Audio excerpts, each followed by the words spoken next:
po, Nay. Kapag nagkapera tayo, gusto ko magkaroon tayo ng sariling kanto.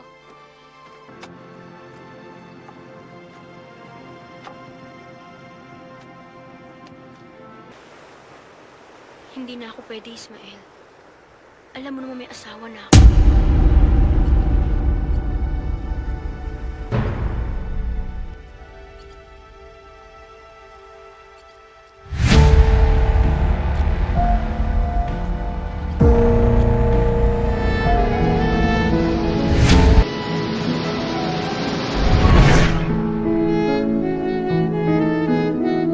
Maligayang pagbabalik sa aking channel mga idol, at muli nga po akong nandito para sa isang panibagong video, na kasabay ng isang lumang pelikula. Malamig. Parang ang sarap magpainit. Bumalik tayo sa taong 1976 habang isasalaysay ko sa inyo, ang isang istorya sa likod ng movie na may pinamagatang Bubot.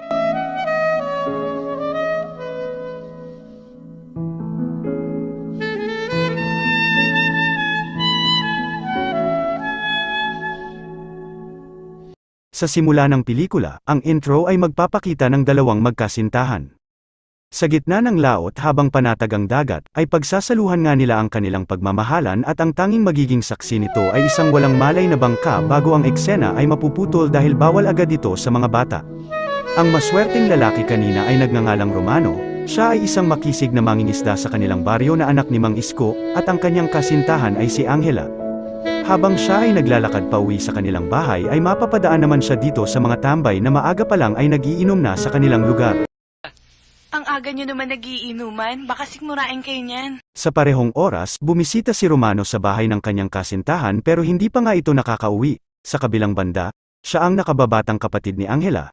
Siya ay si Bubot, at lihim siyang may pagtingin sa boyfriend ng kanyang ate. Habang ipapakilala ko na rin ang kanilang ina, at mukhang batang-bata pa nga siya dito mga idol, at kung nakikilala mo pa siya, ay mabuting e-comment mo na lang ang pangalan niya sa ibaba. May kailangan ka ba? Pero dito sa pelikula, ay tawagin natin siya bilang si Aling Gloria. Isang gabi, natanong ni Bubot sa kanyang ate kung mahal niya ba talaga si Romano, dahil mapapag-alaman sa pelikula na may ibang kasintahan pala ang kanyang ate na nasa Maynila, at kung magbabalik nga ito, ay ito ang mas pipiliin niyang maging asawa, di gaya ni Romano na isa lamang hamak na mangingisda sa kanilang baryo. Doon tila ba nagdilang anghel si Angela, dahil habang sila'y kumakain, ay isang katok sa kanilang pintuan ang kanyang pagbubuksan.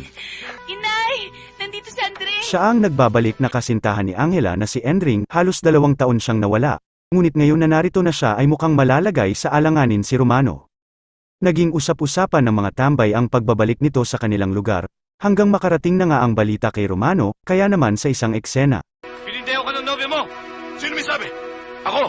Hindi nga ito nagustuhan ng ating bida, at dahil dyan ang gabing yun, isang aksyon ang naganap sa pelikula, habang pagkatapos ng gulo ay minabuti niyang tunguhin ang kanyang kasintahan para alamin kung totoo ba ang balita.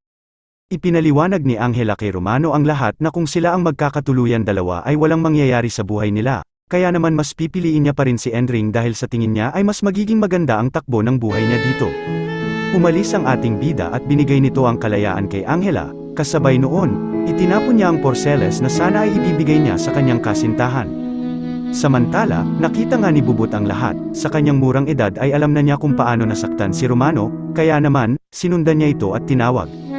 Dinampot niya ang itinapon nitong porseles pagkatapos ay hiningi niya ito sa ating bida, doon lumapit si Romano sa kanya bago binitawan ang mga salitang. Kapag dalaga ka na, at kasya na yung porseras na yan sa braso mo, liligawan kita. Sa kwento ng pelikula, agad siyang magpapasyang umalis ng isla dahil sa nangyari, doon muli siyang makikita ng batang babae, habang malungkot nga siyang lalapit sa ating bida. Isang salita ang tanging iiwanan niya para kay Bubot, na sa tamang panahon daw, siya ay magbabalik para ligawan ang ating batang bida, at ang mga salitang yun ay panghahawakan ni Bubot habang tinitingnan niyang paalis mula sa malayo si Romano.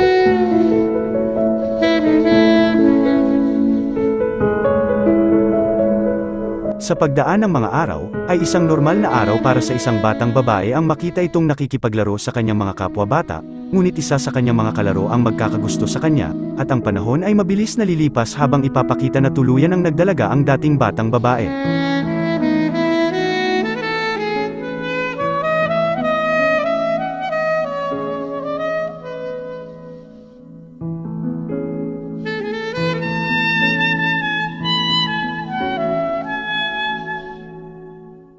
Kasama ng kanyang inay, nagpatuloy ang buhay ni Bubot dito sa isla sa paggawa nila ng mga palayo. Isang araw, habang pinapaikot niya ang isa sa mga ito ay bigla na lang papasok sa isipan niya si Romano, at ang kanyang imahinasyon ay magdudulot sa kanya para siya ay mag-inip, hanggang kusa na lang siyang gigising sa kanyang kamalayan. Sa kabilang banda, sa tuwing nalulungkot si Bubot sa pangungulila kay Romano, ay nandito ang kanyang kababata na si Ismael, na mula pa man noon ay may pagtingin na siya sa ating bidang babae.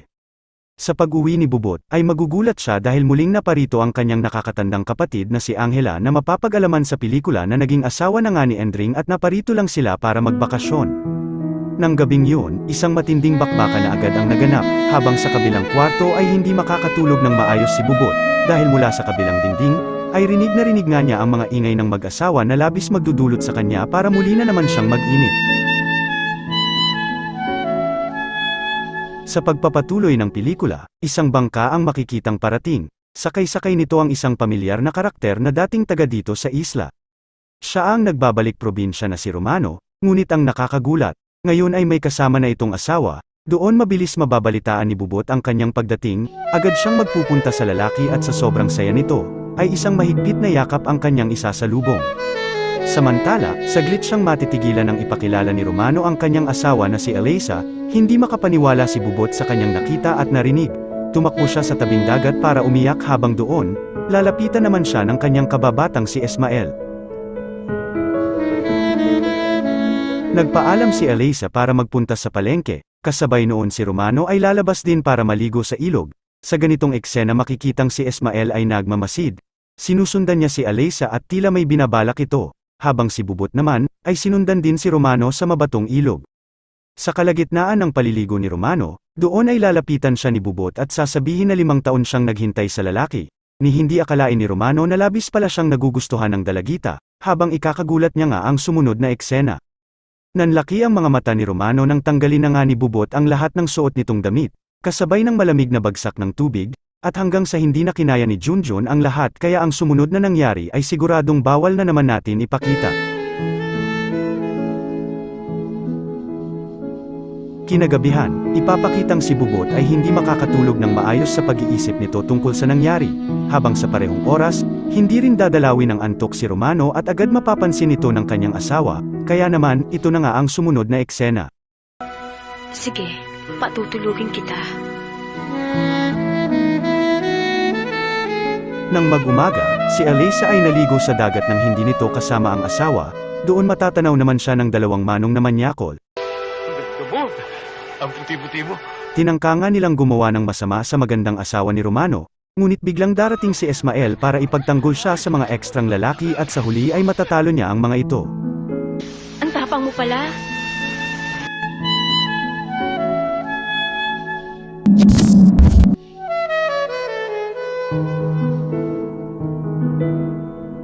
Muling makikita na si Ismael, ay madalas na sinusulyapan si Eliza sa labas ng bakuran nito, pero nang gabing yun, ay mapapansin nga siya ng babae. Kaya naman, sa dalampasigan tinanong ni Eliza kung bakit niya yun ginagawa. Dito aaminin ni Ismael ang dahilan, na gusto niya nga ang babae, habang saglit nang tumanggi si Eliza sa kadahilanang siya ay may asawa, pero sa huli, ay pumayag na rin siya sa gustong mangyari ni Ismael. Nagpatuloy ang kanilang bawal na pagkikita sa tabing dagat, at sa tuwing magkikita na lang sila ay palagi na lang may nangyayaring kakaiba, hanggang sa isang beses ay may nakasaksi sa kanilang ginagawa, kaya hindi nagtagal ay kumalat na ito sa kanilang lugar at naging usap-usapan ang tungkol sa kanilang dalawa. Hanggang ang pakpak ng balita ay nakarating na rin kay Romano. Isang umaga, lihim niyang minanmanan ang kanyang asawa. Habang doon sa mga sumunod na eksena, ay siguradong hindi siya makakapaniwala sa kanyang makikita. Agad niyang nakumpirma sa kanyang 2 mata na totoo ang mga usap-usapan, kaya ngayon ay ito na nga ang nangyari. Eliza! Takbo na! Patay mo na ako, Sagar! Nang gabing yun, nagkita si Romano at Bubot. Sinabi niya ang lahat sa dalaga at ang panloloko ng kanyang asawa. Sa kabilang banda, mula sa malayo ay lihim lang silang pinagmamasdan ni Ismael. Totoong sa kanilang isla ay mabilis lang kumalat ang balita, hindi rin nagtagal naging usap-usapan ang tungkol sa kanilang dalawa, kaya isang hapon, kinausap nga itong si Bubot ng kanyang pamilya na layuan si Romano dahil mayroon na itong asawa. Samantala, ang eksena sa bahay nila Romano ay nagpapatigasan ang dalawa. Dahil ngayon, batid ni Alyssa na may relasyon din si Bubot at ang kanyang asawa, kaya naman sa pelikula ay lalo lang silang hindi magkakasundo. Kaya isang maling hakbang ang gagawin ni Alyssa na siguradong labis niyang pagsisisihan. Lihim nga siyang nagtungo sa kubo ni Ismael, dito ay tinatawag niya ang pangalan ng binata, ngunit hindi nga ito sumasagot. Sa kabilang banda, isang hindi pamilyar na mama ang lumapit sa kanya, habang tinangka niyang gawan ng masama si Alyssa, pero bigla din darating si Ismael na may dalang kutsilyo, ngunit doon, ay hindi na naman natin inaasahan ang susunod na mangyayari.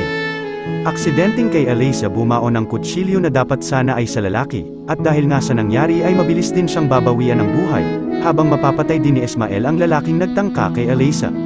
Sa pagtatapos nga ng pelikula mga idol, ipapakita ang kinabukasan, at si Ismael ay hinuli ng mga pulis habang inamin niya kay Bubot na ang lahat daw ng kasalanan niyang nagawa, ay ayon sa sobrang pagmamahal niya dito sa kanyang kababata.